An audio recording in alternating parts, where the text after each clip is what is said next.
Eto nga po pala mga bossing ko, maalala ko lamang, kung bukas po ay pupunta kayo pag napanood nyo po ito, or bukas pag napanood nyo po siya, at pupunta po kayo sa sementeryo, ito po yung mga bawal na bawal, at nasaksihan ko po ito mga bossing ko, ito ay sure, nako mga bossing, na wag ninyong gagawin kung ayaw nyo kayo ay sundan ng kamalasan mga bossing.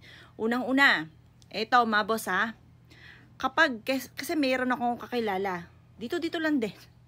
Dito lang din mga bossing. Maigi naman ang pamumuhay niya mga bossing. Pero, nung siya'y nagpunta doon at napadaan siya doon sa isa na puntod na merong napakagandang bulaklak mga bossing ko.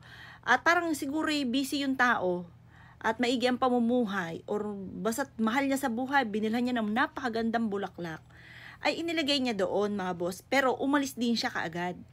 Etong kakilala namin mga bossing ko, ay walang kabog-abog, kinuha niya ang bulaklak mga boss. Nagmamadali pa siya at inuwi niya sa bahay. Nako mga bossing ko, wag niyo po yan gagawin.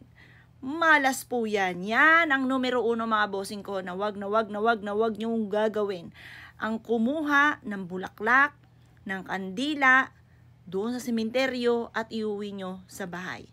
Ano nangyari? Pangit. Hindi na pwedeng banggitin dito. Kinagabihan, siya naman. Nakunod. Mga boss, yan ang isa sa mga pinakamayor. Nasita pa namin. Naku, malas po yan, nay. Huwag yung, hindi siya naniwala eh. Ano malas? Walang malas. Ang ganda-ganda ng bulaklak na ito. Sabi ko, biniro ko pa nga. Biniro din ng nanay. Magaling hot, hindi nagalit yung kinuhanan nyo yan. Sabi, wala daw tao. Parang iniwan lang doon. Oh, malas po yun ha, mga bossing ha. Maaring magalit sa inyo yung kaluluwa na kinuhanan nyo ng ganon, o maaring sundan po kayo ng kamalasan. Wag kang kukuha kahit bulaklak, kandila, o ano man po yan na nagmula dyan at iuuwi nyo sa bahay ninyo. Kung ayaw nyo kayo po ay malasin mga bossing, at ayaw nyo po kayo po ay, ayaw ko nang banggitin po dito, basta yun, bumili ka ng sarili ninyo. At wag po kayong mag-uuwi ng bulaklak na nagmula po doon. Dahil maaring magalit sa yung espiritu po ng kinuhanan po ninyo at maling-mali po yan. Ngayon pa mga bossing, basta kandila, bulaklak, wag ninyong. Basta kahit ano man po mapulot nyo po dyan. Kung makapulot ka ng cellphone mga bossing ko, hindi pagtanong nyo kung kanino po yun. Wag nyo iuwi. Ganon din po yan. Basta nanggaling po dyan sa sementeryo, wag nyo iuwi ng tahanan ninyo. At halimbawa, kayo po yung bumili ng bulaklak, kailangan, bigyan nyo na po yan dyan. Huwag nyo nang dadalhin. Bumili ka ulit ng panibago. Kasi basta't nanggaling na po dyan, huwag nyo nang iuwi. Ano man po yan. Halimbawa, bumili ka ng bulaklak, magdadala ka rin sa bahay ninyo.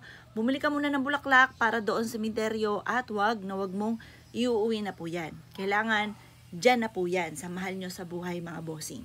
At ganoon din po mga bossing ko, kung ikaw po ay, halimbawa, meron kang kakilala, o ayun po, nagkapasyal dito.